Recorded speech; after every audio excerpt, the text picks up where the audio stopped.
This is fantastic. This is GT racing right now. He's got traction. He's going in the outside of both of them. Maloney. Oh, he's taking Anderson.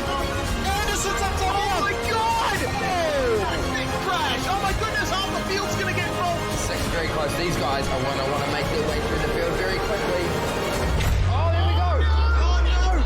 That's massive! This is it! This is over! I can't believe this! Oh my God! God, what?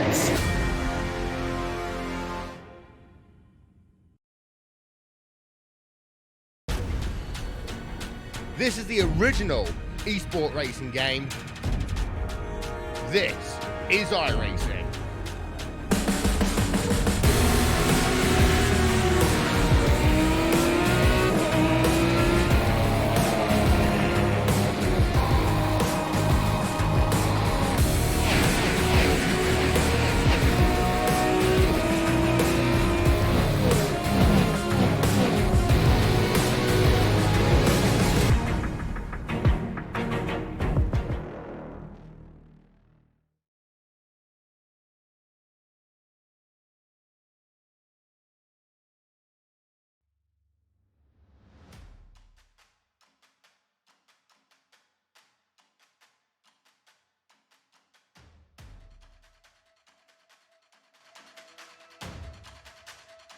California, home to sunny skies, golden beaches, the glitz and glamour of Hollywood, and most importantly, it's where you'll find today's venue, Auto Club Speedway, the first 2-mile track on NASCAR schedule this year. It's been a permanent fixture since 1997, just after it was built, thanks in fact to Roger Penske and also the Kaiser Steel Company. Extremely wide nature of this track allows drivers to take a wide arc through the corners, maintaining high speeds all around and resulting in tightly packed racing. The facility was used as a stand-in for Daytona International Speedway in the recent film Ford vs Ferrari, and the racing today quite likely going to see 3 and 4 wide action reminiscent of that very super speedway.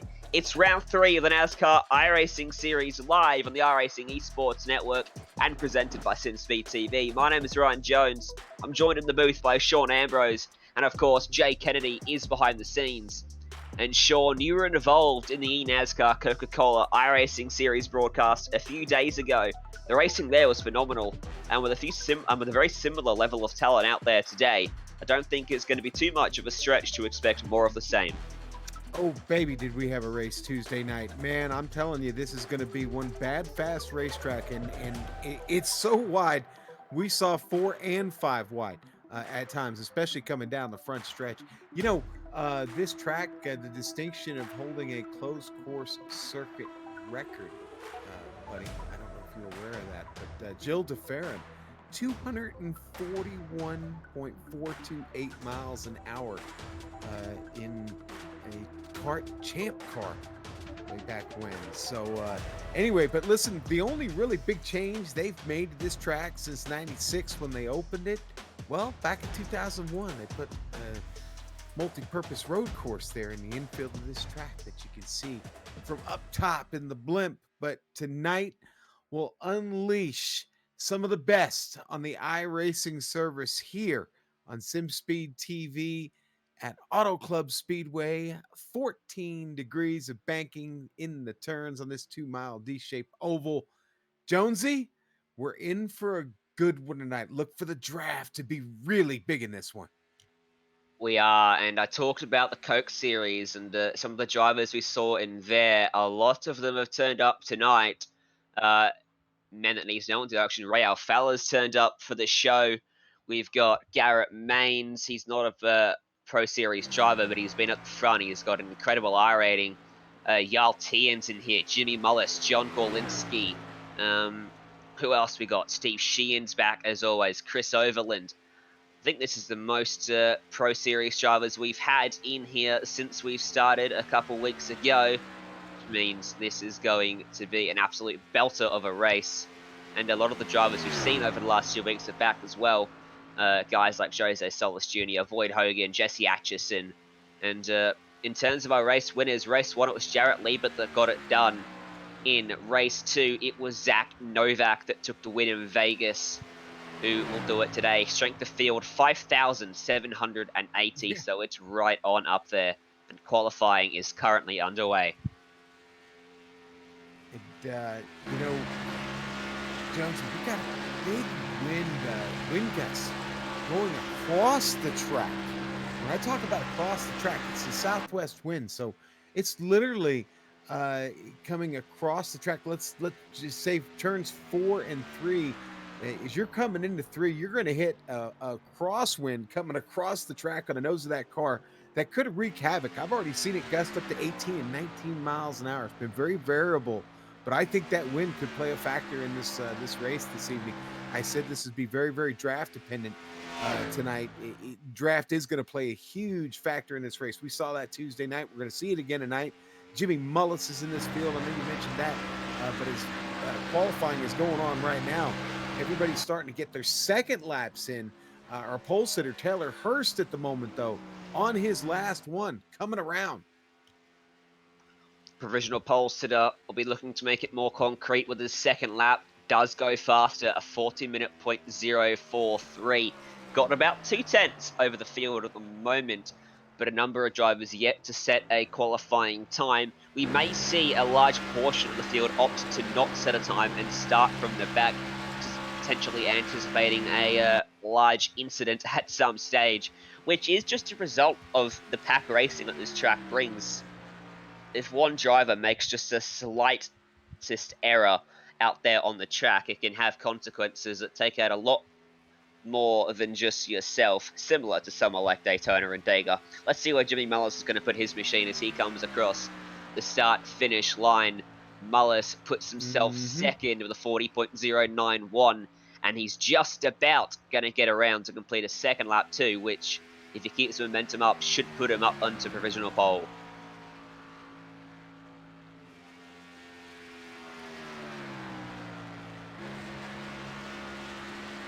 Mullis going down the backstretch into 3. Right now, that wind not gusting. He's died down. Perfect time for a run here. This one should be better, right? He looks hot here coming off the 4, and let's see what he's got here at the line. 39.920, dips into the sub 40 seconds, puts himself up onto pole position. In the end, just 13 drivers electing to qualify here in California. 14, someone got a lap in right at the end. So let's go through the grid and see how they line up in Fontana. Jimmy Mullis will take pole position. He'll start with Taylor Hurst, who's outside. Colin Bowden, David Lamb line up off the second row of the grid. John Gorlinski and Jeremy Allen starting off 5th and 6th. Garrett Maines and Gabriel Mauricio starting 7th and 8th. Top 10 rounded out by Justin Prince and Chris James. All right, and then P11, it's going to be William Morris this evening, right next to Ryan Kuhn. Row 7, Edward Birch Jr., right next to Jarl Teen in the number 14. Help me out if I got that wrong. Row 8, Ray Alfala, Graham Boland. Row 9, Braden Boulos and Brandon McKissick in the 18. Row 10, going to be Matt Adams and Santiago Tirdes back with us this week. 21st will be Jesse Atchison, who's been at the front in both races so far, joined by Steve Sheehan in 22nd and Boyd Hogan in 23rd. That's a very talented trio outside the 20s. Jose Solis Jr. starting from 24th, Chris Overland 25th with Brian Mercurio alongside him. Daniel Wilborn and Justin Levine 27th to 28th, top 30 concluded by Josh Micklemore and Joshua Campbell. All right, to get the rest of this field quickly here in 31st, going to be Zach Hudson. Connor Hale starts 32nd. Harrison Lyon, 33rd. I'm sorry, I got that messed up. Joshua Campbell going to start there, 32nd. 33rd, Zach Hudson. Connor Hale, 34th. Harrison Lyon, 35th. Michael Jeans, 36th. And Randall Fox will start 37th in this race. 37 cars, 100 laps, Jonesy. You know, we saw a lot of green flag racing Tuesday night. I expect we're going to get a bit of that here tonight. And that means that fuel window, if they really, really choose to push it, going to get somewhere close to 50. You might be able to one-stop this. We're going to find out if we get that green flag run. Yeah, that's a big if there, but the talent in the field, it wouldn't be too much of a stretch. Weather conditions up on the screen as well, nice and cool, 29 degrees, track temp 84 Fahrenheit. The wind, as you mentioned, is gusting a little bit, just going up right as I talk about it right now, reaching above 10 miles per hour from the south, and partly cloudy skies, so a bit of sun beating down onto the track. Might see a bit of cloud cover come over at some point. If we get an early caution, the race will definitely turn into a one-stop, maybe even a two-stopper if some drivers... the two-stop's definitely on the cards for a few drivers if they want to try it, depending on where the cautions fall. But I think definitely going to see most of the field try to stretch it long here. And let's see what the racing is like then with Fontana.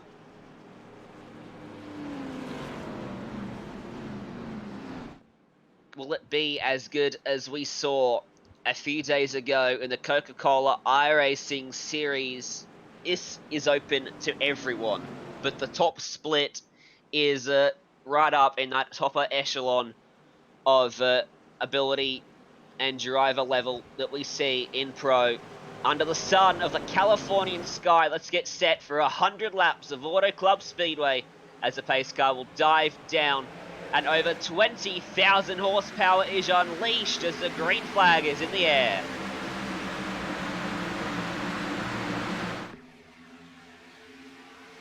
Boy, they're really fanning out quickly, heading into one. Be careful, you don't want to stack up here on the first lap.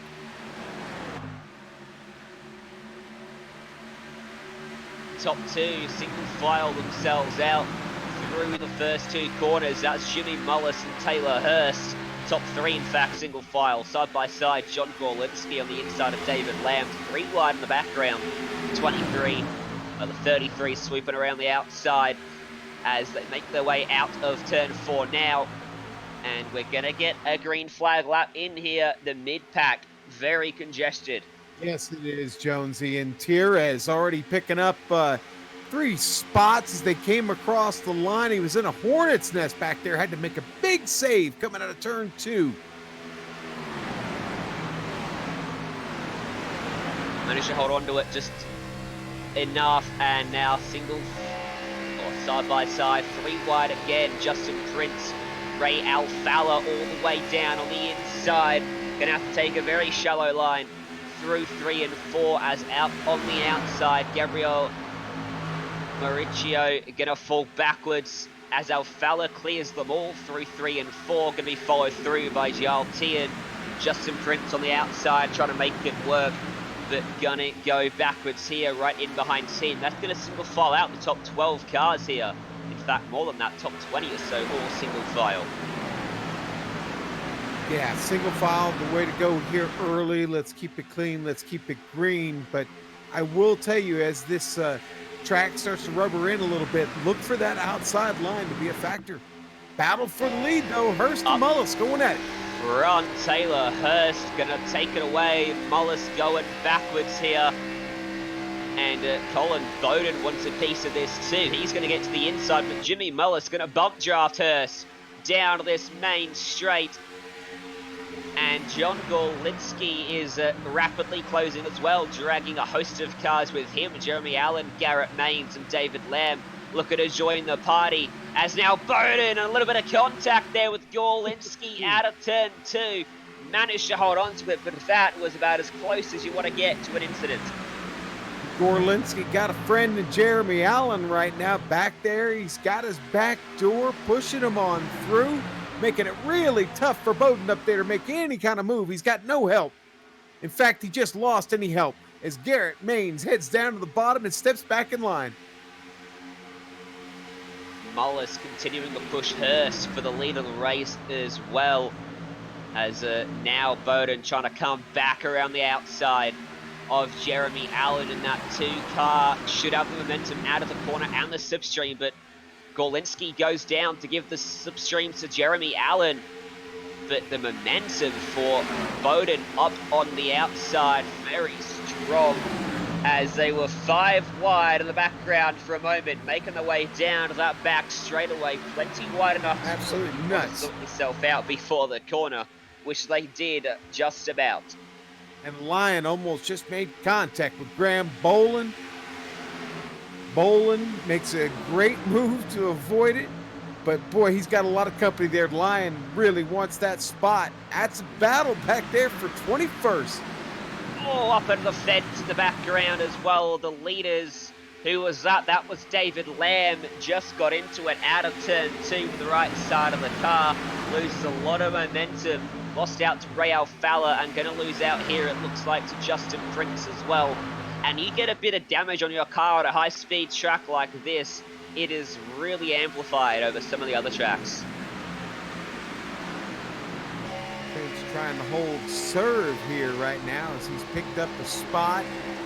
He's got that Ford Mustang running pretty well. He'd like to get back to that pack in front of him, and hey, Ray Alfalla, who sits back there in P7, your first 7 cars all up in that front pack. Alfalla just got to the inside of Bowden through turn 2, wasn't able to complete the move, sits back in behind him now. So the top 7 have broken away here in the early running on lap 7 of this race. A small gap back to next car in lumps, Jarl Tien, who's found a spot on this lap on David Lamb. A couple of 7 or 8 car strong packs breaking away early on. Not quite seeing the racing we saw on Tuesday at the moment, but still plenty good as he sat around the outside of the 33. That'd be Santiago Tires, a very strong move around the outside of there. And now got to carry the momentum and go to the inside of Chris James. 2 spots and 2 corners, why not, says Tires. And Tires keeps picking him up and knocking him down. That's 7 spots to the good here early on in the first 8 laps. Tires really seems to have control of it here at the moment. Biggest mover, one of our biggest movers in the field. We haven't even mentioned Chris Overland. Do you see how many spots he's picked up? Overland's up 15 spots already in P10. As they continue to fight up front, Hurst and Gorlinski still going at it. We've gone too wide at the front of the field. Have indeed, but Mullis going full Daytona spec, staying glued to that rear bumper of Taylor Hurst, but Gorlinski and Allen have managed to manufacture a run to get to their inside nonetheless, and they're 2 by 2 for the lead of the race as they come across the stripe this time as we pick up 10% race distance in this one. Look at the run that Garrett Main's got in that number 4 car, swoops up to the top of the racetrack. The issue when you're side by side like this is very tricky to find a way by without making it 3 or 4 wide. As soon as you do that, the risk factor goes up tenfold. As who's out of the background behind Alfalla and Bowden to the inside of Bowden, it is Jarl Tiens joins the picture of the leading group, and he goes by Bowden as well. Yeah, I wondered if he was going to catch them. You know, one of the big things we're going to see tonight, if we say green, you lose the draft, you've lost it. It's going to be really hard to get back. Jarl was just back close enough. 3 wide across the line. Jarl all the way down to the inside. Alfalla's going to be careful here. Squeeze in the middle. Mains just backs out of it and tucks back in. By the time they exit the corner, they're all single file once more. Top 4, not single file at all. Still 2 by 2. Now that inside starting to get some pretty good momentum built up. Allen doing a good job of pushing Gorlinski around the shortest way round the racetrack. The way it works, of course, the inside is the shortest route around the track. The outside should have the momentum coming out of the corners, but Gorlinski, great run through 3 and 4. And at the line, think he's going to lead the race this time, but Mullis is pushing Hurst back on the approach to turn 1, up on that outside. You get the feeling that these guys are holding up the likes of Alfalla, Tien, Mains, and Bowden behind. And they just sat back waiting for an opportunity to get by right now. Man, what a log jam here at the front of the field. All of a sudden, everybody was being really nice and behaving themselves in those first 10 laps. They wasted no time getting in the line, and now it's just gone crazy here as we've just gotten over, well, we'll get to lap 12 here at the line. Jonesy, hard on the tires already with all this battling. They've got to be scuffing those things off pretty good. The temperature continues to rise. It's now just about 1 p.m. in the afternoon, virtual standard time, and this track will continue to heat up. Up a couple of degrees Celsius and a few degrees Fahrenheit as well since the start of the race. So the track's only going to get worse and worse for these drivers as the afternoon sun beats down on the Californian Speedway. That is Auto Club Speedway. And as the sun beats down, it becomes more greasy, more slippery, easy to get loose coming out of the corners, as forcing the issue down to the inside as Jarl Tian. Allen did not want to give up that inside line, but had no choice as Tian almost into the grass to complete that move. And Mullis loses a few spots now, goes in behind both of them. And here comes Raul Fowler. He's got a decent run now. What's he going to do with it? Going to push Jarl Tian on that inside as the leaders back doors down the back straightaway. And Gorlinski try to take it away from Taylor Hurst, who's finally lost his health. Although so's Gorlinski. Allen's found his way to the outside as Jarl Tian continues to try and make it work down low. Still, Gorlinski can't clear Hurst. This top pack starting to become real congested here as Mullis gets into the left rear of Allen on the approach to one. And that pack's getting bigger. Here comes Chris Overland, Justin Prince. They're about to join it. This pack is going to get huge. It's going to be 13 cars deep here in just a moment. In fact, it is, as Overland is already there. Top six, 2 by 2 by 2 they go through turn 4. And Bowden just sat back wondering why he's in this position right now. As Jarl Tian is going to go to the inside. It's going to be 3 wide for the lead of the race. And John Gorlinski, as soon as he cleared Hurst, is now having to worry about the inside being taken away from him by Jarl Tian. 3 wide behind them. Jeremy Allen moves up to the top to help Gorlinski as Raul Fowler goes low to give a push to the back of Jarl Tian. Al Fowler and Tian have been working well together in this early running. It seems as whenever Tian makes a move, Al Fowler's there to give him a helping hand. There's contact in the background. 2 cars around into the infield. Who was that? Garrett Maines involved. Caution flies, and we're under the pace car for the first time today. It was Maines, and Overland got hooked up in that one. Boy, I talked about all those spots Overland was picking up, and just like that, it was gone. We'll go back, have a look at the replay to see how that one unfolded. It's coming out of turn number 4.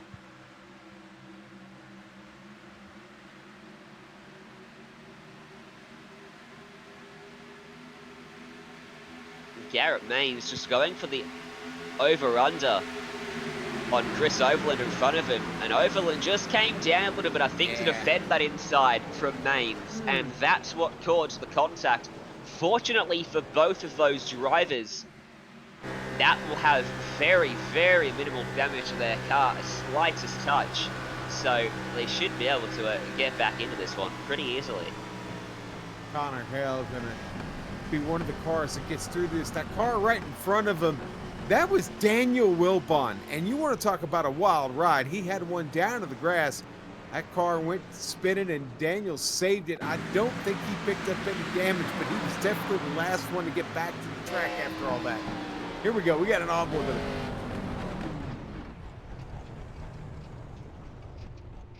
it. And we...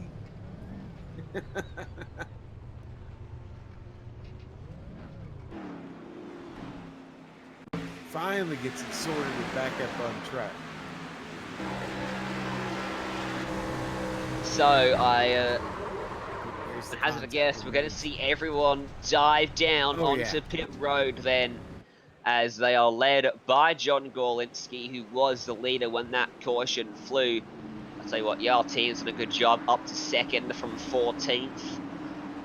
Got to be careful here. Make sure you don't slide through your box with the field all coming down at once.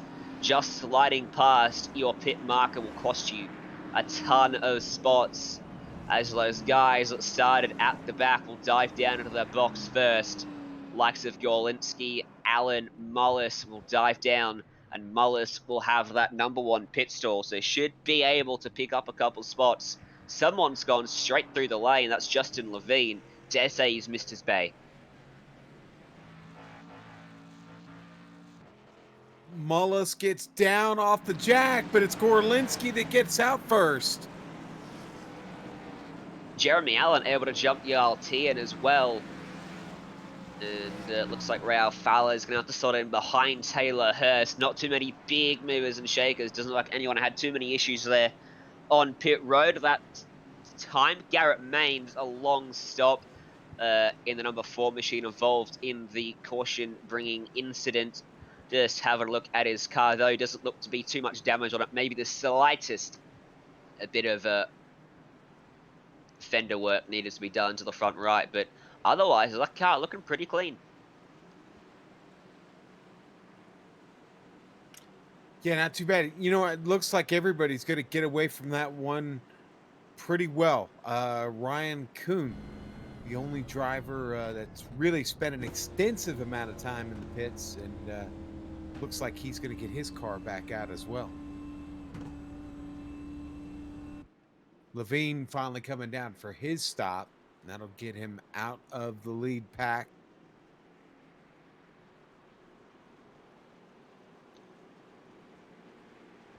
One to green low, a very short caution period here. No one was a lap down, so don't need to give everyone a wave around or a lucky dog. A few drivers electing to take another tour through the lane.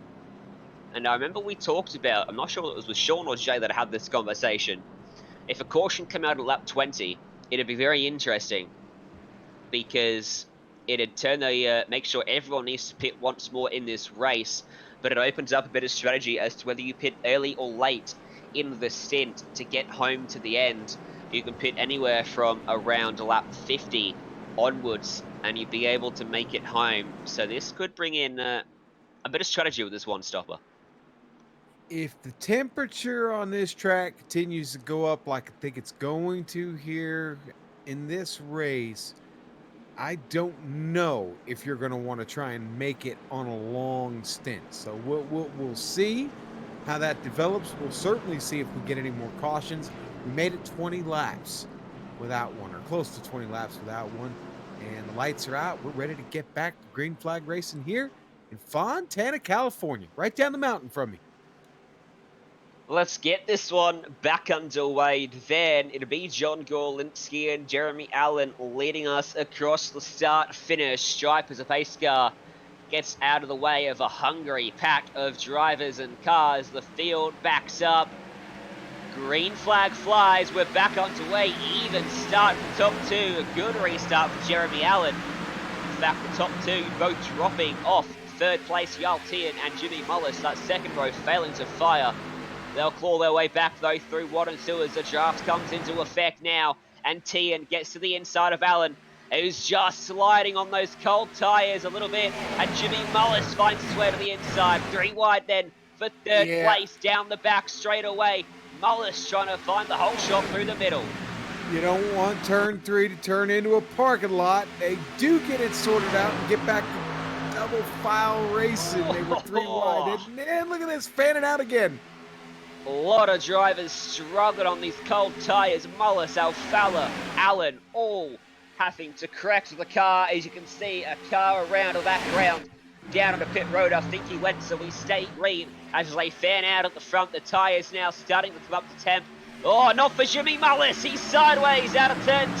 Going to keep it off the fence out of all the other cars.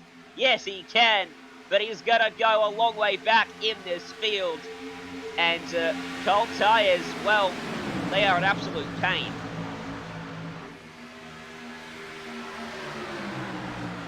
Spied what happened with Micklemore in the back. It wasn't good. Those cold tires bit him really bad. He got really, really loose, saved the car, made a little bit of contact with Zach Hudson, or I believe it was Jesse Atchison, but he survives that as we continue to battle up front.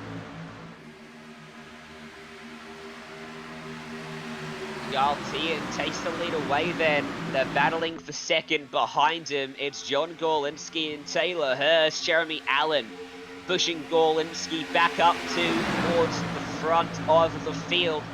Gorlinski trying to make it work on the outside. Now the tyres will be up to temp. Now they can really push their cars once again without worrying about getting some snap oversteer through the corner. Look how close Gorlinski gets to the side of Taylor Hurst, banging doors through the main straight. And Hurst giving a strong push to the back of Yaltian. Despite all that as well, they're racing for keeps here on lap 24. I feel like I'm at a local short track here for a moment. And we're at a 2-mile speedway. That's like 60 lanes wide. 60 lanes wide, but you still want to bang those doors, try and use that side shaft effect. Regardless of how effective it may or may not be. As very wide out of the corner that time was Taylor Hurst up top. He had to and get what out. about Allen? He goes down to the inside. Jeremy Allen, Hurst almost got to the start of Colin Bowden behind them as well. Someone's going backwards, getting put through the middle in the background. I believe that'll be Santiago Tires, who just went backwards in behind Matt Adams. And Harrison Lyon tried to make it work on the inside, still to the inside of Santiago Tires now, who's had a pretty good race so far, up 12 spots, not quite as good as the up 14 that Yaltian is to be leading this race as they come across the line once more. And it seems that every lap it becomes more and more tight at the front as Matt Adams trying to go around the outside of Ray Alfalla through 1 and 2. Going to get a big slipstream effect off the 3 cars in front of him down this back straightaway. Up against the fence in the back straightaway. It's incredibly bumpy, extremely difficult to keep the car in a straight line, especially as the tyres wear. Jonesy, you know who's coming to the party? Steve Sheehan. He's here. Right to the inside of Tires, and he's worked his way up through the field since that restart. Car's looking strong as he works that bottom line. Steve Sheehan has been at the front for all of the races, for both races so far. Going to continue that trend now then as he gets to the inside of Santiago Tires. Nowhere for him to go though. He's boxed in behind Harrison Lyon. Aggressive block behind Sheehan. That was Graham Boland throwing the big block of Justin Briggs. Oh, JP, good job, buddy. This is aggressive for lap 27, isn't it, Sean? Yes, it is. We saw this on Tuesday, I believe, Monday night for you though. And it was more of the same though, and that was a phenomenally clean race. It really, really was, and a lot of on the edge of your seat moments, just like we've had here this season. Harrison Lyon, another one of those drivers that's moved up a bunch of spots and is really competitive right now. Gorlinski has got back to the inside of Yaltian up front. Oh, just a little bit loose coming off the exit of 4 down on the inside. Although, as they come across the stripe, it'll be about a dead heat between them as the field closes up. Who was that? Bowden had to dart to the inside to avoid drilling with the left rear of Taylor Hurst's machine. Just about kept it off the back of that Cup car. As Harrison Lyon is starting to make some progress now on the inside of Ray Alfalla. Yeah. He's looking pretty strong. Yeah, man, up that from car 33rd. He has got the. I'll tell you what, the Mustangs that are hooked up in this field are awful fast, and that is one of them right there. Don't give up on Prince. He's back there. He's struggling right now. He's back there fighting with the likes of Overland and Mullis, and not a bad group of guys to have to fight with right now. It's not. Harrison Lyon got that move done. Steve Sheehan followed him through. Now Alfalla's having to defend from Graham Boland as well. As Gorlinski now. It's a switch around at the front. Yaltian to the inside. Gorlinski to the outside now. Mirror image of what we saw a lap ago. but Tian takes it back away, and Gorlinski goes backward on the high line. Jeremy Allen looking to take P2 away. Taylor Hurst, what's he going to do? He's going to push John Gorlinski back towards the front as Allen opts not to take it 3 wide this time at least. Big run for Gorlinski.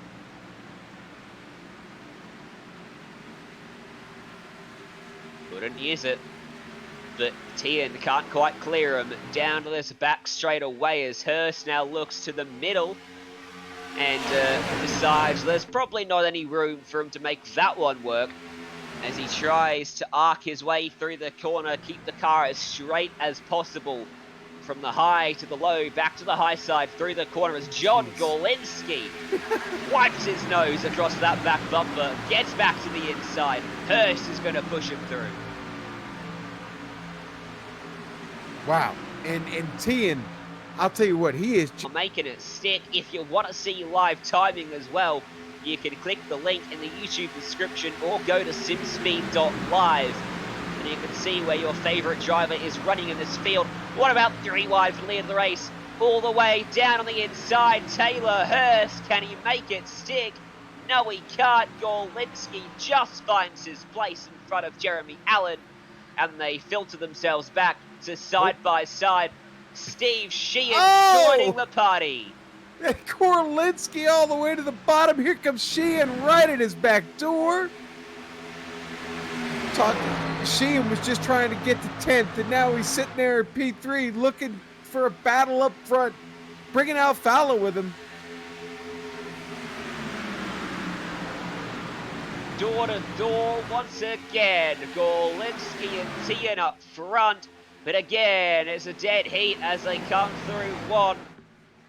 And Gorlinski, these guys just stuck side by side. Look how many cars are in this leading group of competitors now. As Jeremy Allen wants to find his way to the middle. That's a closing gap. Backs out of it for the best as our Fowler and Hurst started getting closer and closer across his front bumper. Yeah. And again, the gap closes, coming out of 2. Steve Sheehan finds his way to the inside of Jarl Tian, takes it through the middle for the lead of the race, trying to take it away from Gorlinski, door to door on a turn number 1, trying to make it work round the outside. Look at the run that he's got, and Steve Sheehan goes to the front in that number 16 machine. What a move. Just insane the amount of respect, give and take that's going on here in this race. It's either a huge amount of respect or a huge amount of luck or somewhere in between. But this is just incredible. And again, this is not just what's going on up front. This goes back right now. This goes back 15 cars deep. Oh, bold. Almost contact with Allen, just about kept it off the left rear, just about kept it off the right rear as well of that number 2 machine. Now gets a run out of 2 and goes to the inside as Jarl Tian ducks down a few lanes to try and shake the drive that Steve Sheehan's getting, courtesy of a big push of Gorlinski and Al Fowler in 4th. And Taylor Hurst in 5th. The only car right now looking comfortable, just single file. He's got 2 wide behind him. He's got the mess in front of him. That's the battle for the lead. Just in the middle of all of that right now. A little bit further back. They're side by side. But John Gorlinski back to the inside. And he's going to have help from Alfala out of turn 2 this time. Sheehan trying to help tee it up on the outside as Gorlinski finds a hole, puts his car in it, goes back to the high line. Jonesy, your top 12 has 9 pro drivers, okay? 3 drivers in the top 12, just wearing that blue stripe on it. But what a battle we've got here. Top 4. Literally the top 20. Top 4 are all NASCAR Coca-Cola iRacing Series drivers. They did this exact race a few days ago on the big show. And on the big stage, they put on a big show. Oh, they had so much fun. They had to come back and do it again. Contact, What a save from Taylor Hurst. How did he Oh not wreck? boy, Graham How Boland did got he into not that left rear. That was a phenomenal cash from Hurst. Don't see any damage on Hurst's car. I think he's going to get away clean on that. Props as well. Oh, we got a spinner. And it's Colin Bowden all by himself off of 4. Do we have a caution? No, it stays green. We stay green, and that's the second spinner that's not brought out a caution. Oh, there it is. Caution flies. And again, they still won't be able to make it home from here if it goes green off this restart. They're going to come down to pit lane, but still going to need to pit if it goes green. So still, another pit stop to come in this one. I think Bowden had a little bit of help here, and I don't think it was net code. I think Matt Adams is going to get there and maybe just get a little bit of the right front to his left rear, and it's going to get Bowden around. See the contact there. The right front damage for Adams, but it's Bowden that winds up in the infield and bringing out that caution. If you're watching your driver out on the track and you're noticing that he hasn't got his paint scheme on the broadcast, make sure you hit him up. Tell him, hey, go upload your paint to SimSpeed, to the SimSpeed website. Just got to create an account and then upload it to the paint booth in the NASCAR iRacing Series section to have that scheme show up on the broadcast. And we will have, hopefully, by the end of the season, a full 37-car field, all with their schemes on full display. And how convenient we get another caution, another 20 laps in the books, and everybody's coming in because tires are king, baby. Good friend of mine told me that. I never forget it. Was it your buddy Challoner? No, it's actually the great Richie Hearn, former IndyCar driver, who told me once and reminded me, yes, sir, tires are king. That was his words exactly. And in a move surprising absolutely no one, the whole field dives down to take those fresh tires, 2 full cans of fuel, and they'll get their machines back out on track behind the pace car. Still got 37 drivers on the lead lap. No one actually retiring from this race as a result of incidents so far, as the race out of pit road gonna be won by... Was that John Gorlinsky? No, it was... Hang on a second, but Braden Boulos? Boulos? Okay. All right. I tried to make it a little more French than it probably is. But Boulos, he came out first. Did he or did he not? Did he? I can't see him. He didn't stop. That'll be why Sean may have missed he drove his pit box. Yeah. Well, okay. Yeah, driven through it. Dare say we'll see him come back into pit road. Doesn't make too much sense in staying out now, I do believe. We'll go to a quick break here on SimSpeed TV. When we come back, we'll have the restart here from Fontana at Auto Club Speedway. Stay tuned on the iRacing Esports Network.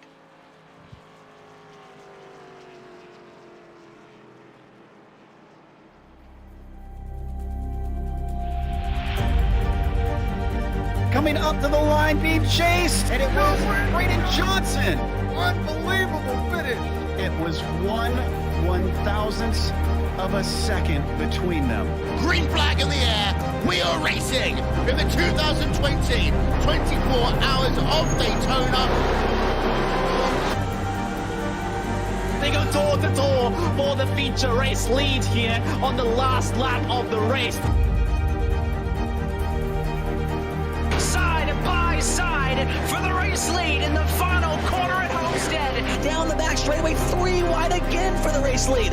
This is unbelievable stuff here tonight. Loma is going to have to be very deep on the brakes, and he is very deep on the brakes. It's side by side through the corner. This is for the win. It'll be side by side. Davies low, Ottinger high. To the very inside is Garrett Lowe. 4 wide at the stripe.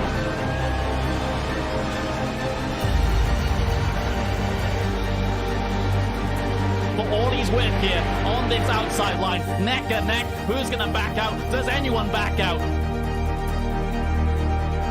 Verstappen starts to squeeze on the inside, and now he'll try and straight line it. Goes under the apron, drag race to the line. It's so close to call. Welcome back to Water Club Speedway. Just in time for the restart here.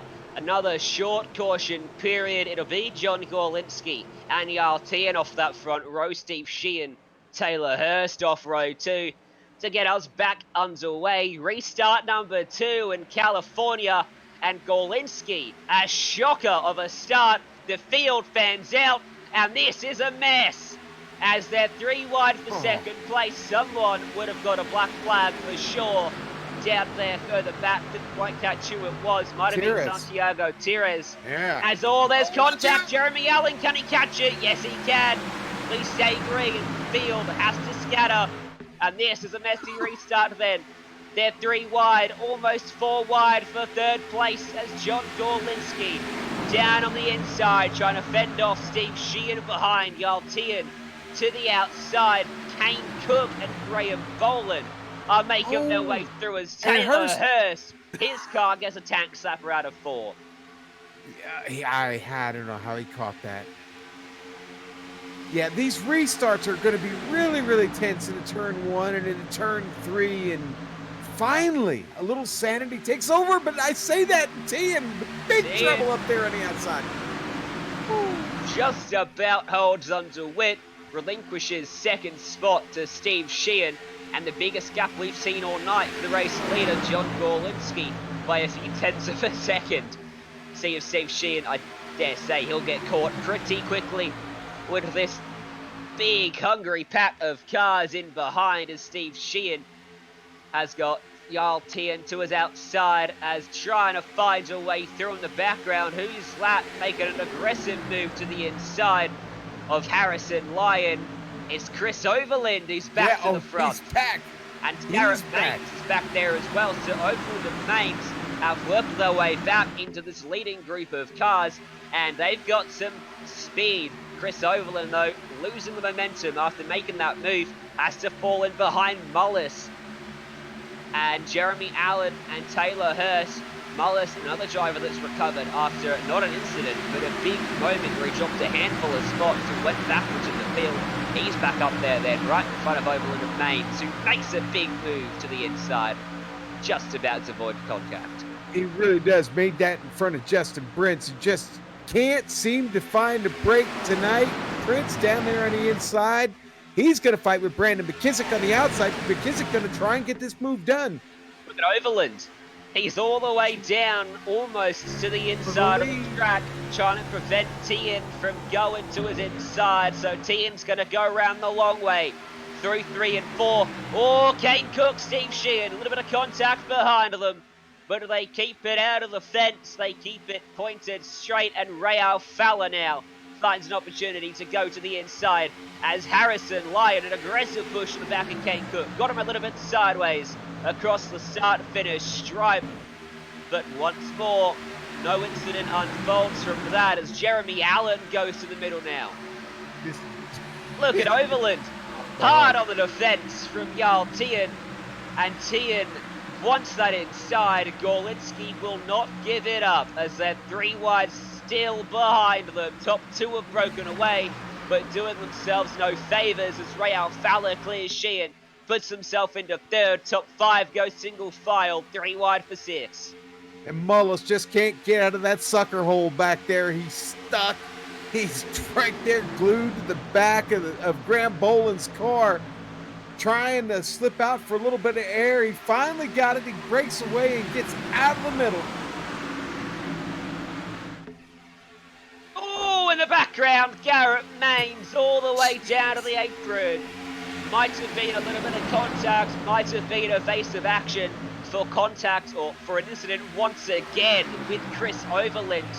Maybe Overland very aggressive defending that spot as a result of prior events in this race, as Sheehan and Alfala now closing on the top 2. It was side by side, door to door still on lap 49 of this event, on board with Alfala. on the approach through one.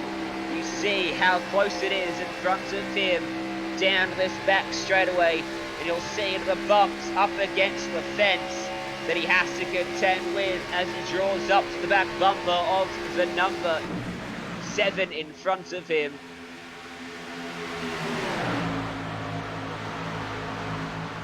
Jonesy, the battle just behind this front pack is even better. Hurst got the better of it at the moment, but here comes Maine. Here comes a whole angry pack of Cup cars just behind him. They're going to get this all back together here in a matter of about 2 laps. Jimmy Mullis going to try and swoop around the outside of Alfala and Sheehan, but he can't do it. Top 5, all black stripe drivers now. Jeremy Allen and Graham Boland. Watching on top 8, sorry, all black stripe drivers. There you go. And you just see the onboards and the bumpiness of this track. It's such a washboard.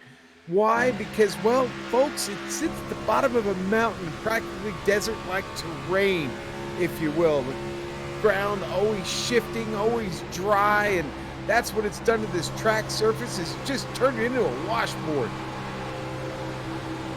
Maines and Overland are side by side again. Can they do it this time without making contact? Third time of asking for those drivers. As right in behind them, they've got another fella joining the party, the 34, the 24 of Justin Levine, trying to find his way by them, but not going to happen. What are the top 12 separated, top 13 separated by 1 second as they come across the stripe once more. And look at the push that Sheehan is giving to Gorlinski out front. Going to push him clear of Yaltian through turn 1, but Tian's going to have that run. Momentum coming out of turn 2. Gorlinski's going to slide up in front of him. Oh, he can't quite do it. Gorlinski has to give him the spot or the room up on the high side.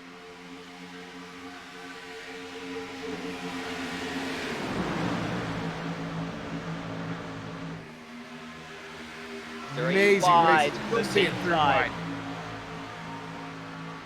Hurst almost into the fence there. Still a strong pack. Really, nobody has lost this draft. Except for Micklemore, who had that problem and is still fighting hard, but he still finds himself, what, 3.5 seconds behind Jesse Atchison. He's got no help out there.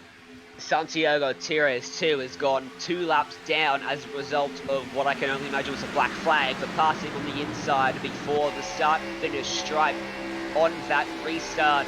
Yeah, we saw that with that very chaotic restart that time by.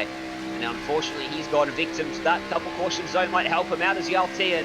What about the inside to do for it this time? No, he doesn't. Happy to go to the outside once again with help from Steve Sheehan. And these 3 cars about half a car length in front of Ray Alfala, and Jimmy Mullis is back in the picture. Up here in 4th place on the inside of Alfala, just about takes it away in a similar position to what Gorlinski is with Yaltian at the moment.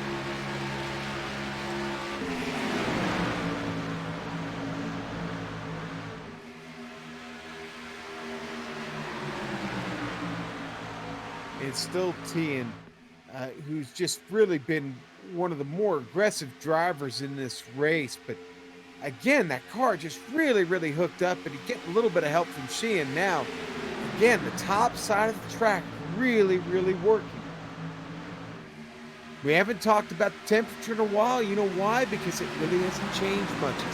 It's hung out at about 85, 87 degrees. We're at about 85 right now, but the wind continues to be variable. Doesn't look like it's played much of a factor. Sheehan all over the place back there. Can't find a partner he likes. Not going to have Ray Alfala to help him, because Alfala made a big move to get out from behind Jimmy Mullis to his inside. Got to the inside of Steve Sheehan. Now Mullis going to push Steve Sheehan along the stretch into 1, and Sheehan's going to get very close to the back of Yaltian and not quite going to get there. Top 8 side by side, 2 by 2 through 1 and 2. Gorlinski's pushing up the track, very close between himself and Tian. Those two, if they got single file, I reckon might have the pace on this field, because even side by side, they're doing a pretty good job of keeping a about a tenth of a second gap back to this third group, or back to this third place pack. Trying to make the side draft work, and that's what Alfala, Sheehan are doing as well back there. Actually, the front six really seem to have that under control. You get back behind that, it gets a little bit more dicey.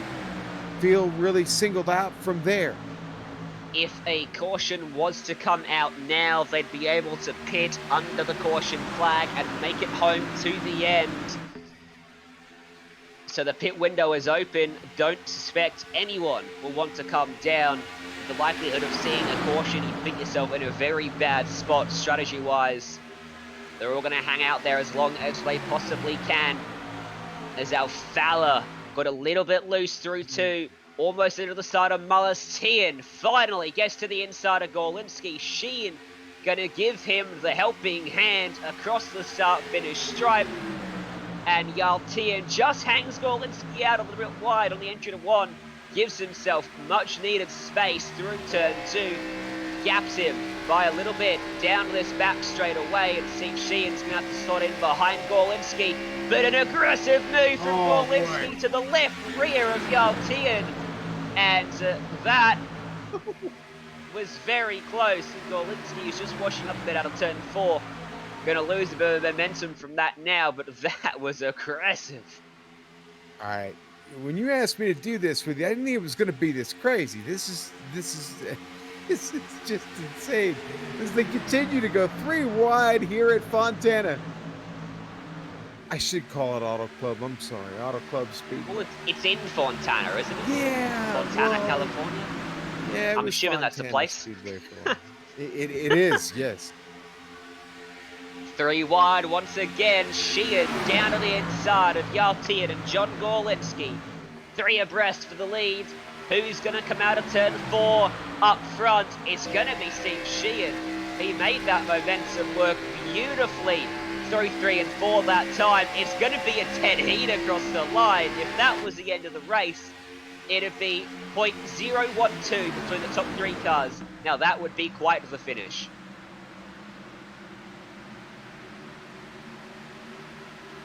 Alfala continues to push it. Boy, that car really slowly right now. Boy! Sheehan chased him all the way to the apron and then some. Gorlinski wants that inside line, but Sheehan not gonna give it up. As Alfala, Allen, Mullers, Boland sit back and watch this, they want to get involved, but they must be thinking, how has there not been a wreck in front of us?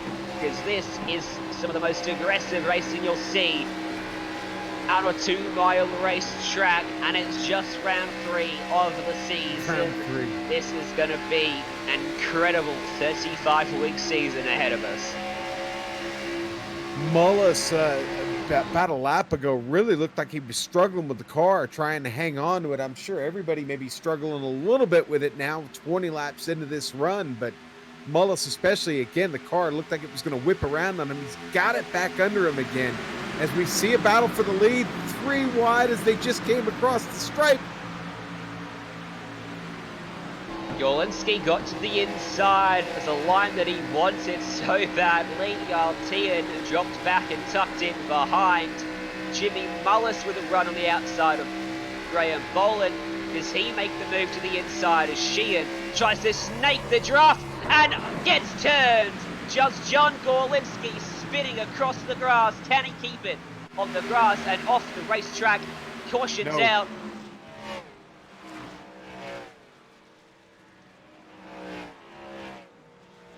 Well,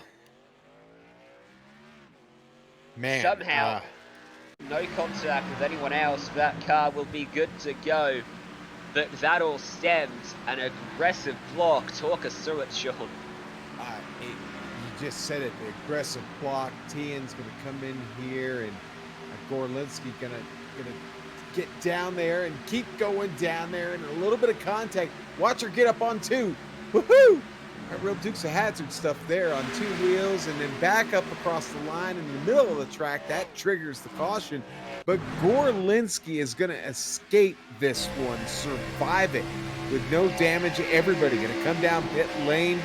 Jonesy, you can make it to the end from here. Faux show.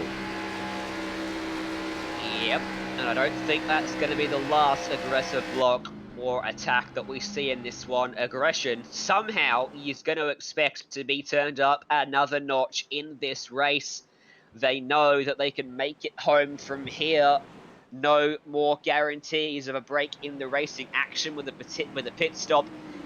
It could very well go green to the end from here. So this is the money stop. You cannot make a mistake here. Hit your marks. Be as aggressive as you can into your box, but don't slide through it. You'll ruin your race. As Steve Sheehan, a very early pit bay for him, having qualified 22nd. And finally, we have a lucky dog in this race. Santiago Tires will get one of his 2 laps back. One more caution, he'll get back on the lead lap.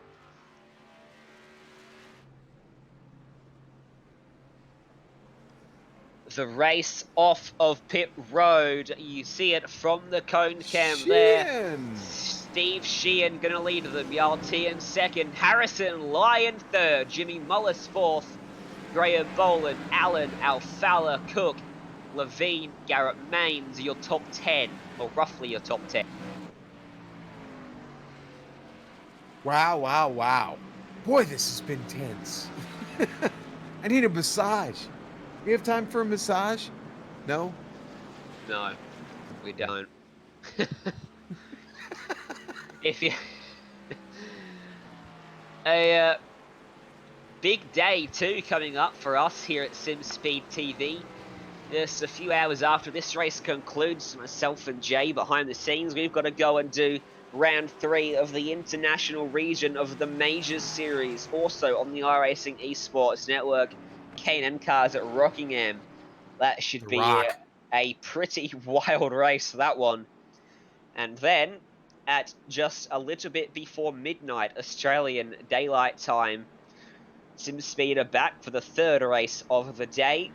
Poor Jay in the background is going to do all 3. That is the final round of the qualifying series for the Porsche Esports Super Cup.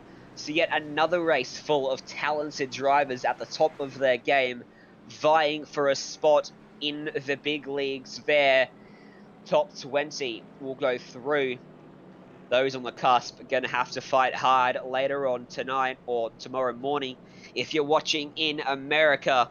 But a big day on the iRacing Esports Network for SimSpeed TV.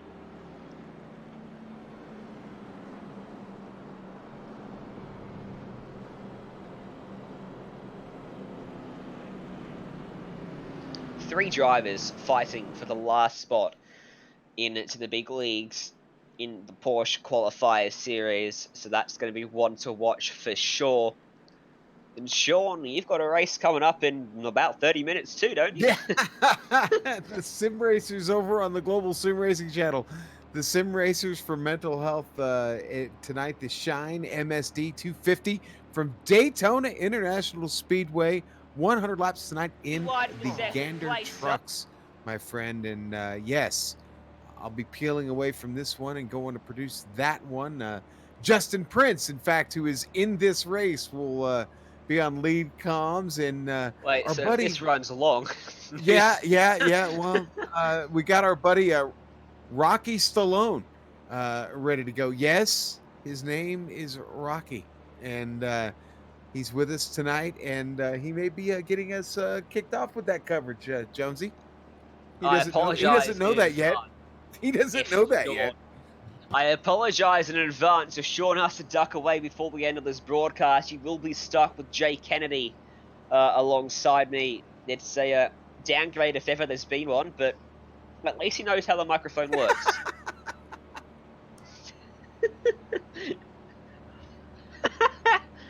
Boy, that's not uncomfortable, Clarence.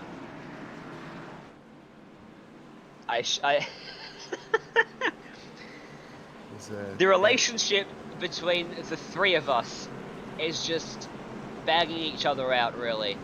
Don't take anything that we ever say seriously.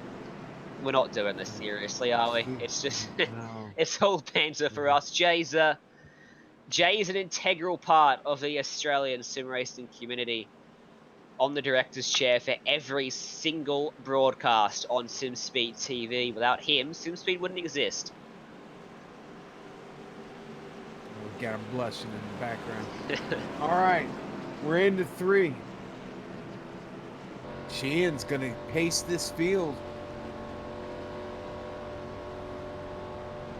Well, this is the restart where you leave nothing on the table because there's no guarantees of another one in this race. Steve Sheehan, Yaltian off the front row of the restart here. Will it be as wild as the last one as Sheehan backs them up, jumps on that throttle, green flag back in the air at Auto Club, and a good restart, a good jump for Sheehan. Tien's not quite able to gap Harrison Lyon, who's getting the mother of all pushes from Graham Boland down on the inside. Finally, Jimmy Mullis able to hook up to the back of Tien's machine, but a little bit too late. He's going to lose that spot to Lyon, and watch as they slip and slide on these cold tyres. Steve Sheehan throws the block on Harrison Lyon into turn 3 and almost gets into his left side door as they make their way into the corner. Oh boy, Jimmy Mullis and Yaltian almost losing it through 4. Yeah, and we said these restarts, they've all been crazy. This one hasn't been any different. Now things, I say, want to get settled down, but look at this battle going on just behind him with Wilborn, Prince, Shelton, all of them 4 wide back there. And it's cutting to the middle. It's Taylor Hurst cutting through all that in the contact. Front into the fence goes. No caution yet. No Hurst. caution yet. No Everybody caution. get They had to scatter. What a mess on turn number 2. How are they still green? We may never know. The leaders, though, a new leader at the front. Who is it? I'm not there yet. It's Harrison Lyon. Harrison Lyon, now your leader. Started this race in 33rd spot. Lyon leads it now. Graham Boland all at his back door. Here comes Sheehan to the bottom. And Graham Boland finds himself in 2nd place. Kane Cook up into 4th. Jeremy Allen still sat in 5th. It seems like he's been on that spot all the race long as they've shuffled up and down all the way around him. He stayed right there. Could he be the one in the box seat watching, waiting and learning?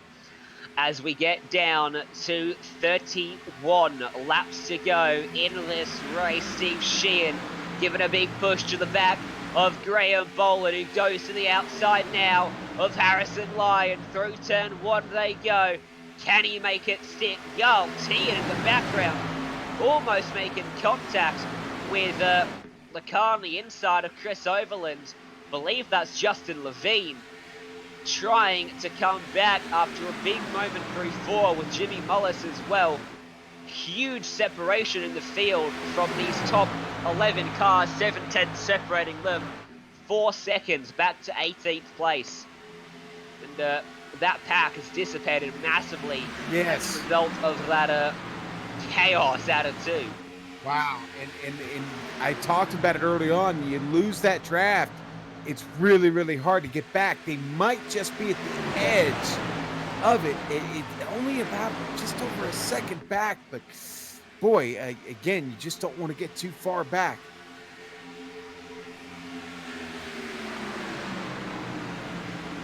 Gorlinski leads him. He's in 14, bringing Matt Adams with him. They're going to need more help than that. Here comes Jeremy Allen to the middle. Graham Boland a little bit wide out of turn number 4. Steve Sheehan tried to go to the outside of Harrison Lyon. Now it's to go to the inside because Jeremy Allen was firmly in his way. Just couldn't make 4 wide happen that time around.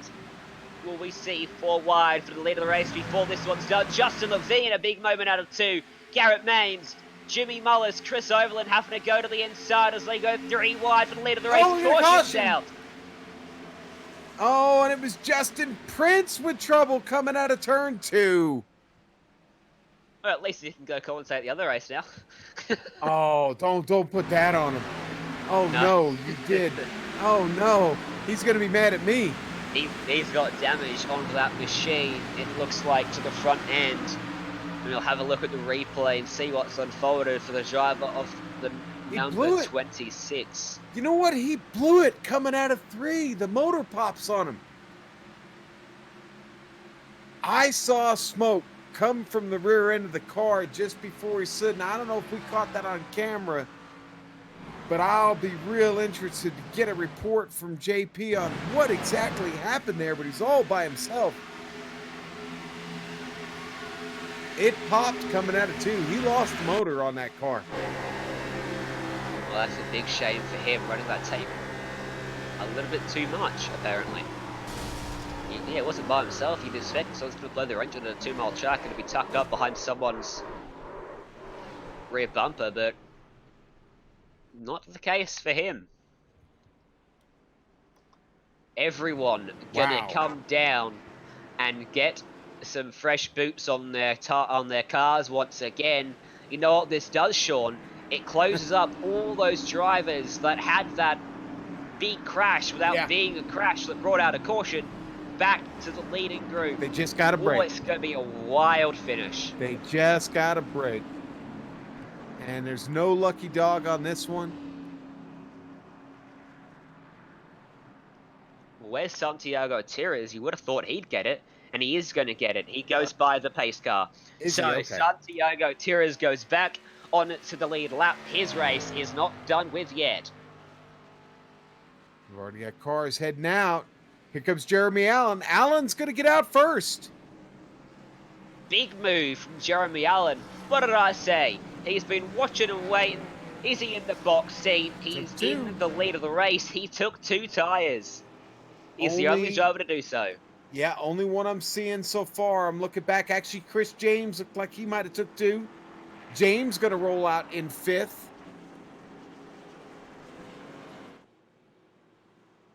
I don't know. I think you're going to get 8 up, honestly, with just 2. How long was that last run? It was about 20 laps, I believe, was it?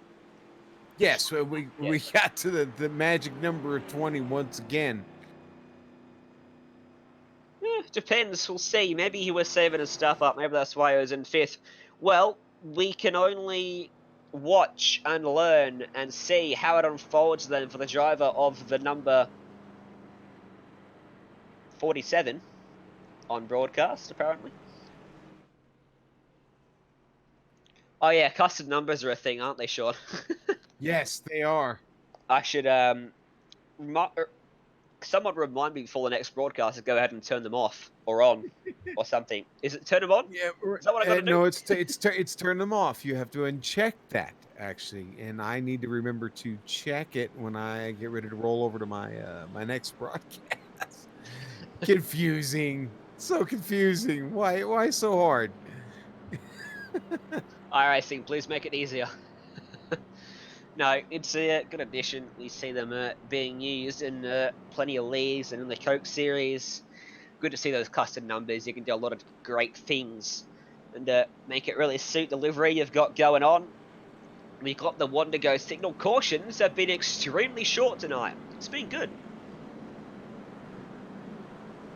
Yeah, they don't, you know, it's kind of funny. You add a half mile to the track, such as a la Daytona or Talladega, and the caution period seems so much longer. Here at Auto Club Speedway, they seem to be pretty tidy. They get it wrapped up pretty quick, and we get back to racing.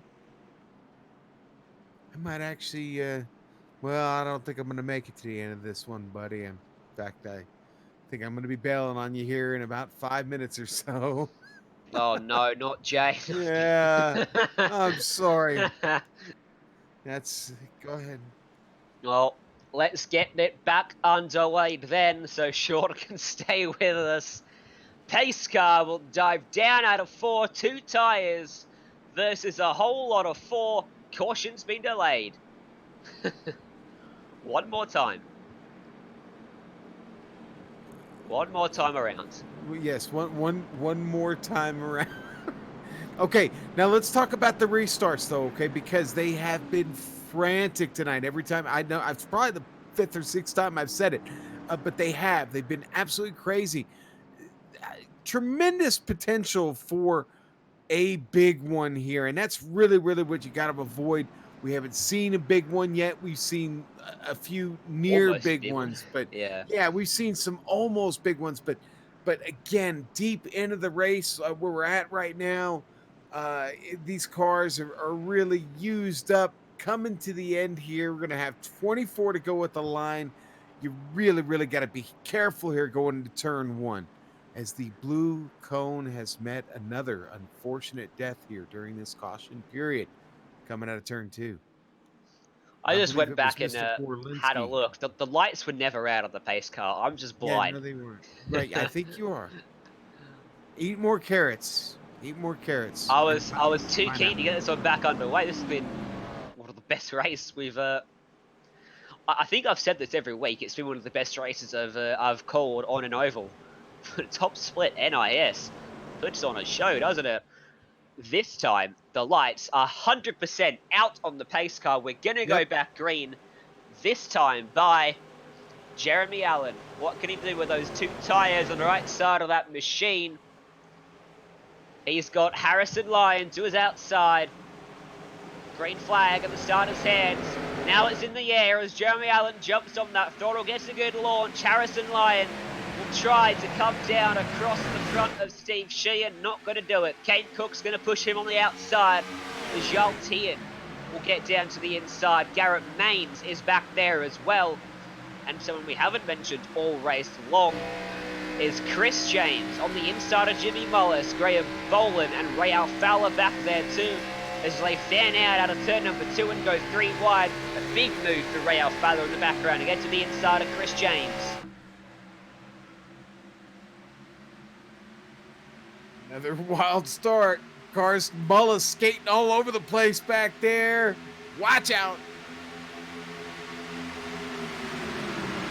Caution's out again. More. Oh, and it was a huge wreck in the back. Poor Randall Falk caught up in that. More trouble for Colin Bowden. Not a good night for him.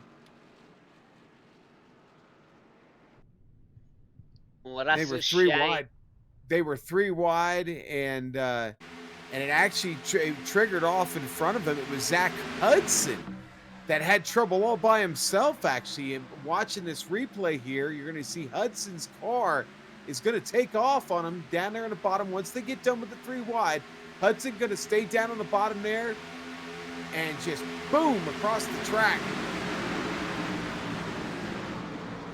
Big hit there to bring out the caution once more. Shame to see the caution out once again. We want to get this back underway, but we'll restack them and try again. Only a lap on the tyres. Don't expect to see anyone come down a pit road. And they won't. Harrison Lyon will stay out as a leader of the race. To put this replay on board with Cole Bowden.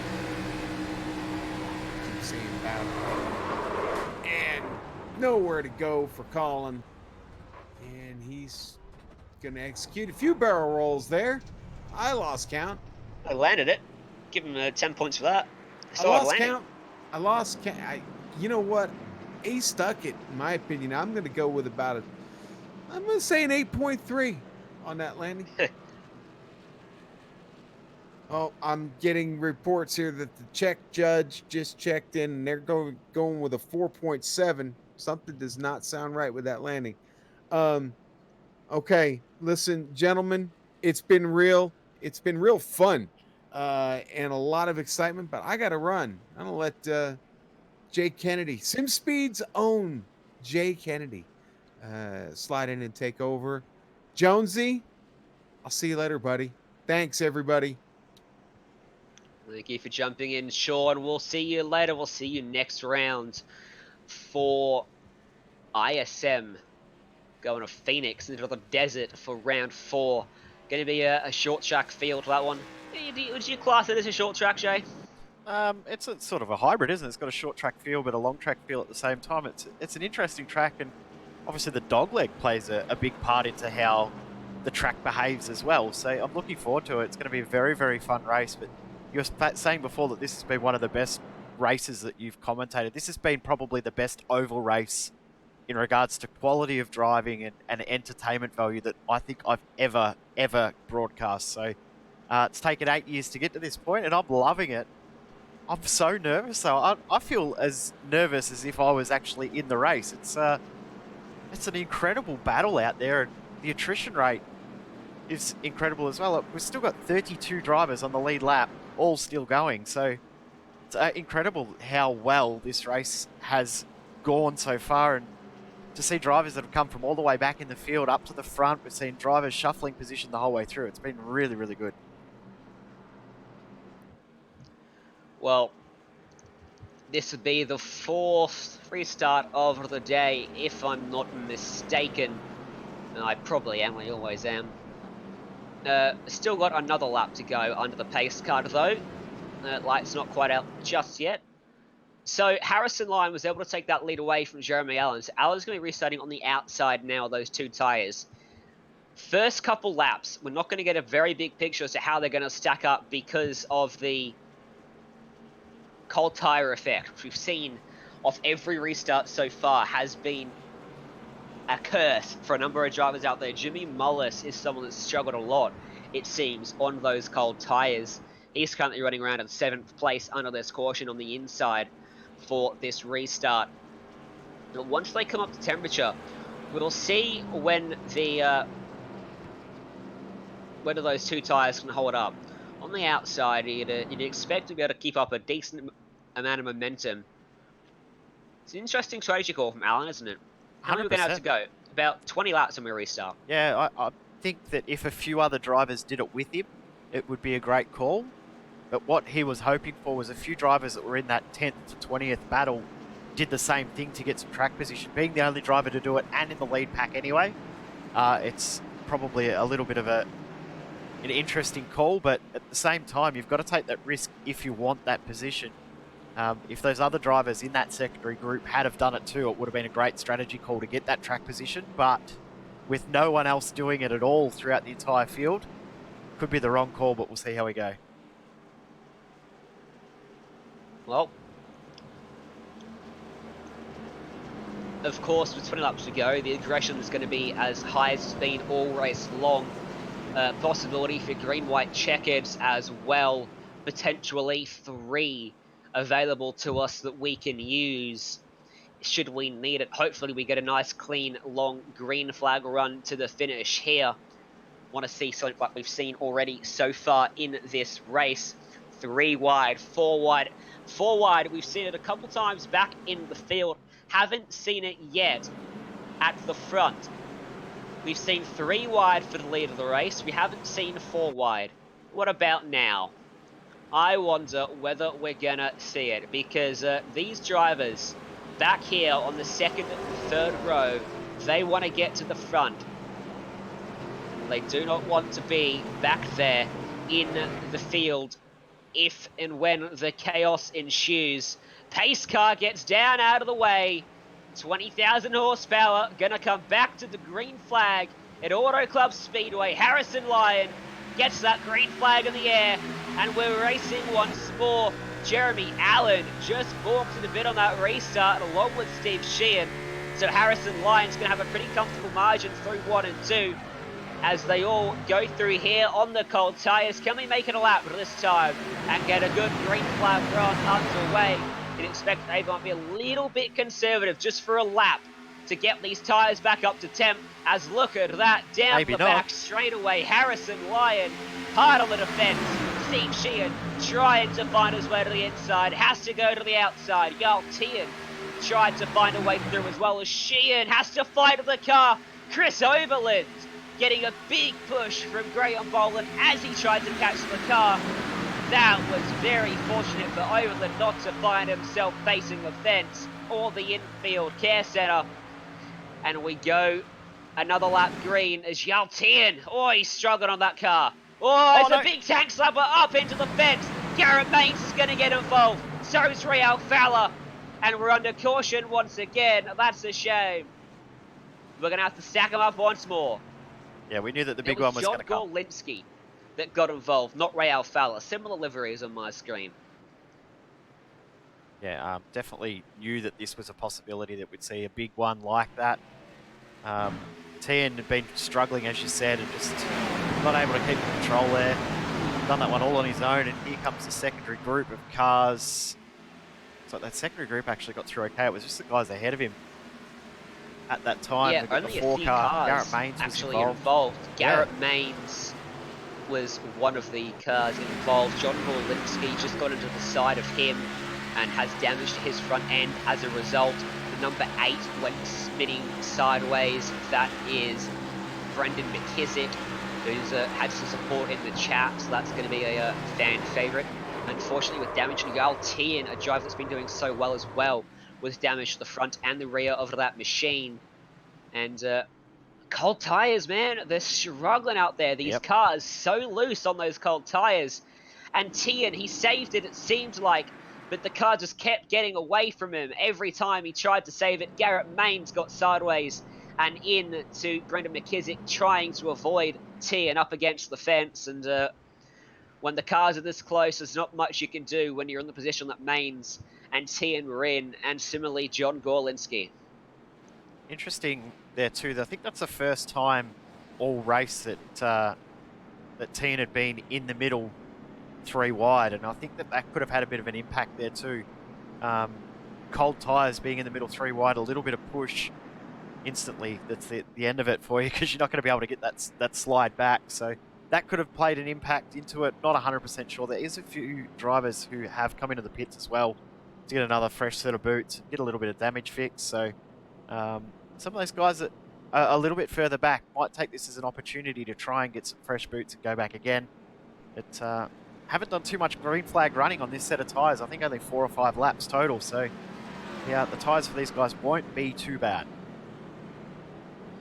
And the lucky dog going to go the way of William Morris back in 31st place. He'll get his lap back. And just have a look at where Brendan McKissick is. He's currently in the lane, getting some damage repaired. Just have a look at his car. Big damage to the left rear of that machine. The front looks alright. Slight bobble on the front right fender, or just on the bonnet.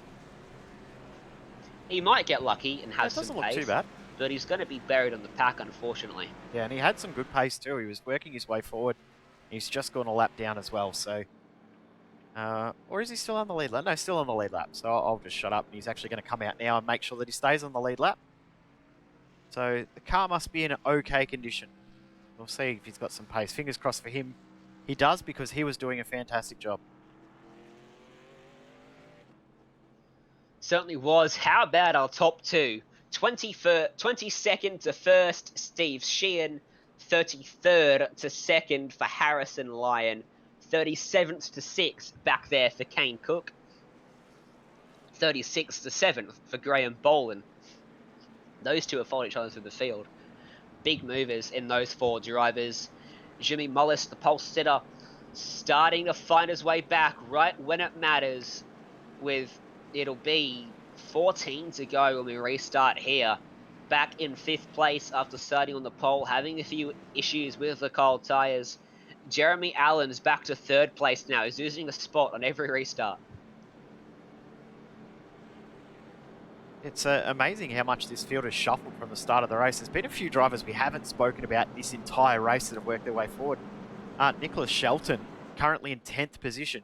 I don't think we've mentioned his name at all in the number 14 car, so he's done a really, really good job as well, working his way through. Daniel Wilborn in 19th position. I haven't really talked about him. And Josh Mickelmore, who had that self-spin early on, he's in 21st, so he's been able to get onto the back of the pack now. He's able to stick with them, so good to see him back in with a shot. Of course, we're just talking about Tian being out of the race. He's been probably the driver who's led the most laps as well. It's bit of a disappointment for him to have that issue, but it's going to be tough. There's legitimately 15 drivers in this field right now that you think could win this race. 100%. This is still anyone's game. Hopefully, I'm starting to lean towards getting that feeling that we're going to see a green-white checkered finish here today. Yep. And if we do get that, you've got to wonder whether we're going to use all 3 attempts. Such are the issues that these cold tyres are bringing at this 2-mile racetrack. With the green-white checker with 2 laps to go, it'll be, should we get it, drivers are going to be so aggressive on that first lap. You can't imagine the cold tyres being particularly agreeful in that scenario. Well, we thought that last week too, that we'd end up with a few green-white checker attempts because we'd had such a long run, and the early stages we had a few cautions. So last week were predicting a little bit of a caution fest at the end, and we went green all the way to the end, about 60-something laps to the end. So, there's a chance that we could see that today. We've seen a 5th caution, so fingers crossed we don't have any more. But drivers will be starting to strategize around what if. And I think the cold tyre restarts might play a little bit of an impact into whether these guys drive it too aggressively on those 2-3 to go sort of range. Well, going to be 14 laps to the checkered here. Got to give a shout out to Michael James, who's just popped up on the YouTube chat. He's back in 22nd in this race, so texting and driving as you do. Under caution, got to keep yourself entertained somehow. And, now he's going to want to focus on this restart because the pace car is going to dive down once again. Steve Sheehan will lead us back to the green flag in California. He goes early this time. Jeremy Allen can't go with him. And Harrison Lyon's going to clear Allen and tuck down in front of him as Ralph Fowler gets a big push from Kane Cook up there. Graham Boland trying to figure out which lane he wants to go with as well. Those front guys have got away fairly clean, and it doesn't look like they've had too much issue with wheel spin or anything like that. It looks like actually everyone's got away fairly well. So fingers crossed we'll see it. But have a look at Sheehan again, straight to the inside on the back straight to try and block off a potential move from Harrison Lyon. Lyon's going to have the run here coming out of turn number 4, even as they come to the start-finish stripe. He's going to have to look to the outside because Steve Sheehan's defending that inside line. And now Jeremy Allen is going to get to the inside of Harrison Lyon as well as Ralph Fowler, using all of the available racetrack on the entry to 1. Kane Cook coming under fire from Jimmy Mullis, who takes him 3 wide down this back straightaway. Mullis on the inside, Cook in the middle, and Alfella up top. I don't think Mullis has got the run this time by to make it work, and no he doesn't, has to tuck in behind Cook and goes backwards now. Graham Boland's going to get to his inside. This is much better. The pack sort of sorting itself out a little bit more, and those front 10 or so starting to break away a tiny little bit. We've got a slow car out on the track there, the 18 3 car. wide up the front. Oh no. Jeremy Allen split the middle, and Harrison Lyon had to tuck behind as he was caught 3 abreast on the outside. Steve Sheehan leads it, goes to the inside of the track to cover it off. As in the background, Kane Cook down even further to the inside than Steve Sheehan is. Ralph Fowler behind him, trying to find a way through. Out of turn 4, going to be 10 laps to go here in Fontana as they get to the start-finish stripe once again. Harrison Lyon going to give the push to the back of Sheehan and got a little bit out of shape under that rear spoiler. Allen had to just dart to the outside. Ralph Fowler, contact with Kane Cook, gets sideways down on the apron in the background, but holds onto it, but loses out a bunch of spots. Justin Levine and Ryan Kuhn will go by as well, and he's going to have to defend from Chris James, who's now on his outside. So Fowler gets exited out of the fight for the lead, and now it's Harrison Lyon who's got Jimmy Mullis and Kane Cook, who was outside. Mullis starting to find some speed here on this green flag run. Just saw Galinsky in the pit, so potentially a penalty from the restart. All these drivers are getting quick now. We're seeing times into the 39s for the first time all race long. So the pace of this race has actually picked up. Only 8.5 laps to go. This is an incredible battle. And as we said before, any one of this front group could win as they're looking to go 4 wide in the background. 4 wide, well that could be trouble. Oh no, They're 3 17. wide, incredibly close. Who's that down on the inside? Chris James holds onto it, but goes backwards in behind now. Santiago Tires. It wasn't Chris James, it was Boyd Hogan actually. Yep. That went backwards, sliding on the inside of that very tight 3 abreast. As the top 6, a 2x2, top 8 make that through turn number 2. And Jeremy Allen, he's making the moves on the outside. Mullis trying to find his way to the inside. Steve Sheehan said, no thank you, that's my line. Through the block, chased him back up the racetrack as well. Little bit of contact, they keep it straight though for now. 7 laps to go. Here Amazing. comes Mullis to the inside. 3 wide for the lead of the race. Can Mullis take it away? Into turn number 1. Sheehan's got to go run through the middle though. Jeremy Allen can't keep it on the outside. Goes back to P3. And now to the inside of Jimmy Mullis. Amazing that contact between Sheehan and Mullis. It wasn't a bigger incident there. It was a fairly decent hit. But Sheehan's got to be a little bit careful of throwing those blocks because now the guys are starting to realise how aggressive he is being with them. I don't think these guys are going to be too friendly with him coming up with 6, 5, 4, 3 laps to go. There's a potential that they might not check up quite as much as they are now. Excited to see how it plays out as there's almost contact there between Mullis and Lyon. Oh, and similarly between Boland and Mullis. Mullis running a risky game at the moment, making moves, wants to get himself out of P number 3. And again, the big block from Steve Sheehan. Jeremy Allen can't get to his inside, has to go back to the outside, back to the inside. And being chased up and down this racetrack by Steve Sheehan, doing a superb job to hold on to the lead of this race, but can he do it for 5 more laps here at California? Under the sunny skies, track temps come down as well. That's aiding the lap times, getting a little bit more grip out there for these drivers. Jeremy Allen takes it away, courtesy of a big push from Jimmy Mullis. There was contact in the background between the number 5 and the number 14. Nicholas Shelton loses a few spots, but up front, now Jimmy Mullis is in second. Sheehan's gone back to third. Those 2 tyres working well for Allen. Yeah, surprised that these 2 tyres that he took at that last stop are working as well as they are. I think the fact that we've had a couple of caution laps has helped, but here comes Sheehan looking to come back again.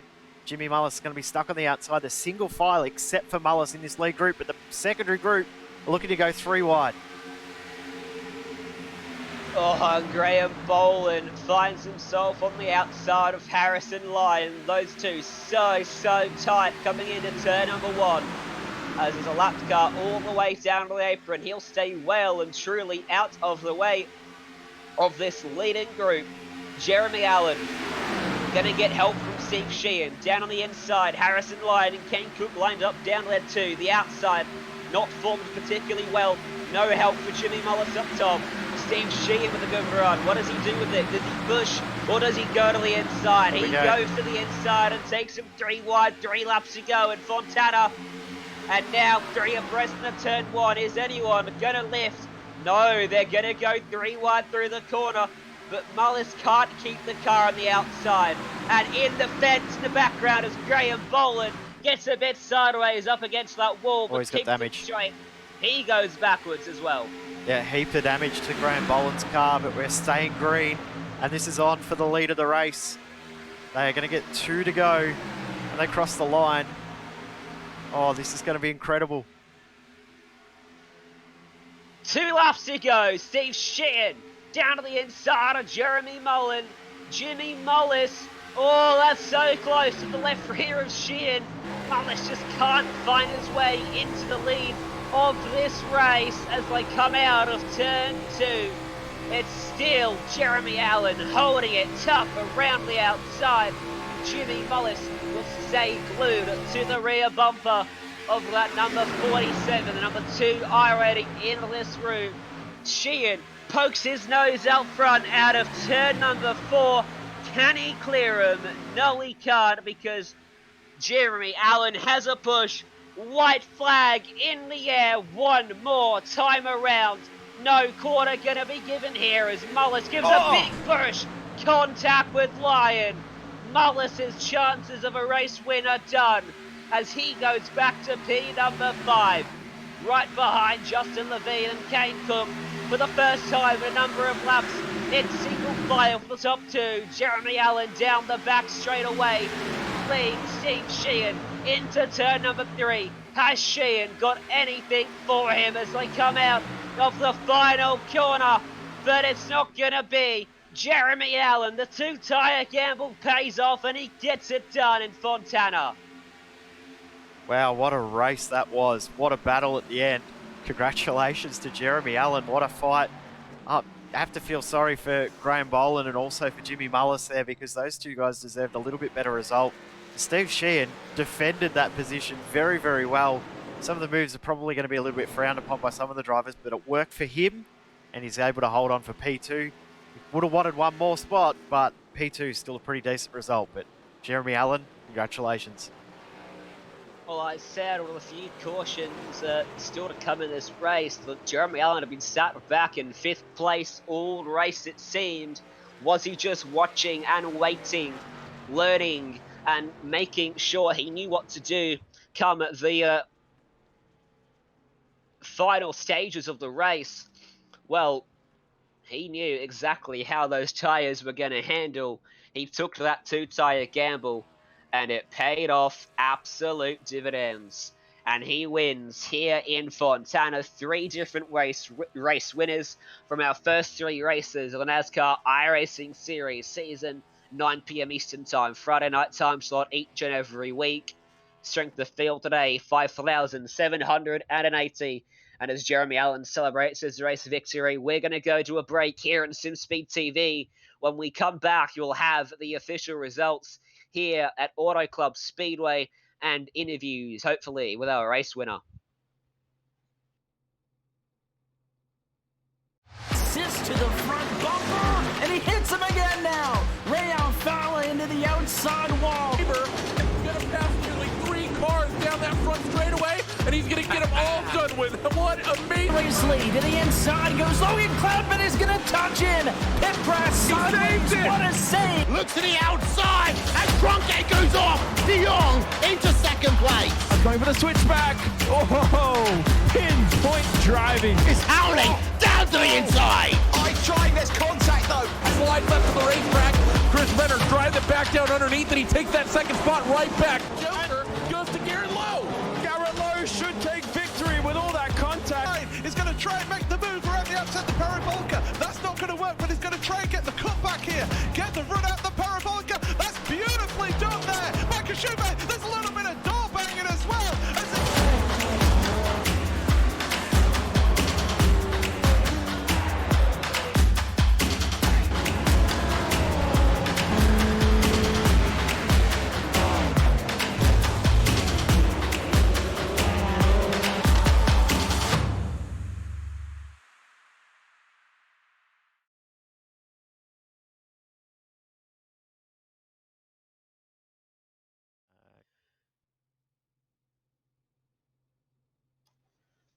Welcome back to Auto Club Speedway. The results from a thrilling race, margin of victory in the end.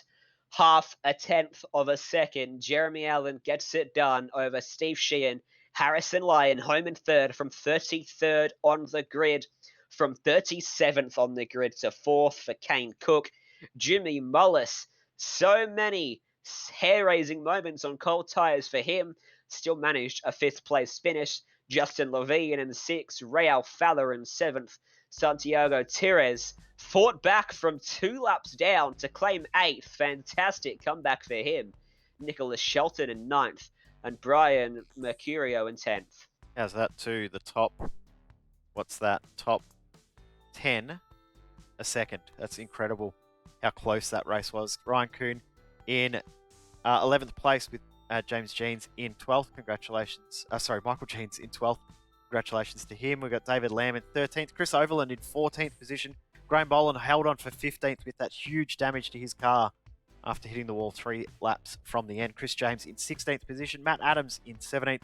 Gabriel Mercio is in 18th position, with Edward Birch in 19th and Connor Hale in position number 20.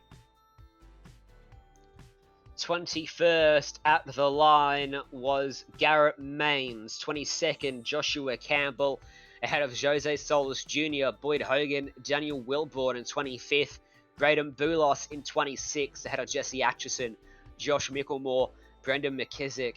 William Morris was the first car a lap down. The rest of the drivers are the ones that had issues in this race. And most likely a retirement from this one. Well, last week we had a couple of interviews. We had Jimmy Mullis, we had Zach Novak, but no one's come to join us today, have they, Jay? Unfortunately not, but that's okay. I think our voices need a rest anyway, because that was one of the best races. We both said it. One of the best races You we've weren't even ever. talking for half the race. I know, but I've got to save my voice for Porsche at the end. End of the day, it's still 8 hours away. That's one of the best oval races we have ever broadcast in SimSpeed TV in our 8 years of running. So that was one of the best races we have ever done. So congratulations to the drivers putting on one of the best shows we have watched ever. And the funny thing is, the last 2 weeks were probably up there with some of the best races we've ever broadcast as well. Yeah, NASCAR iRacing Series top split.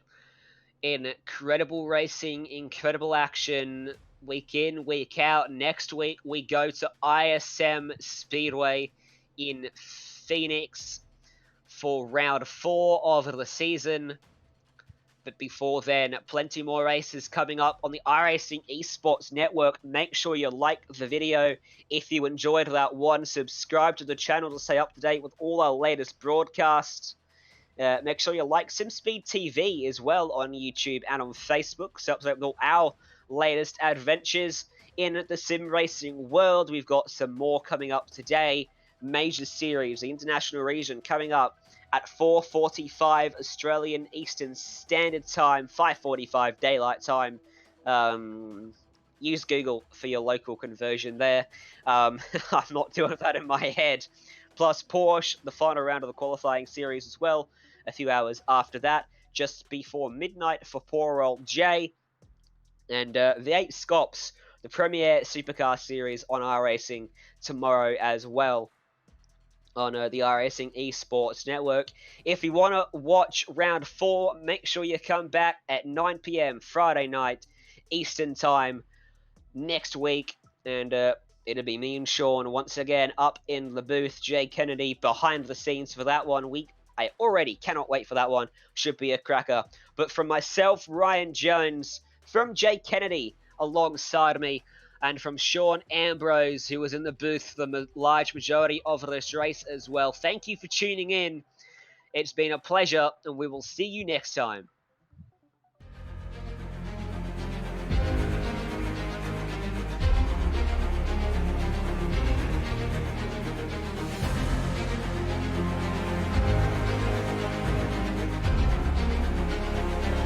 This is fantastic.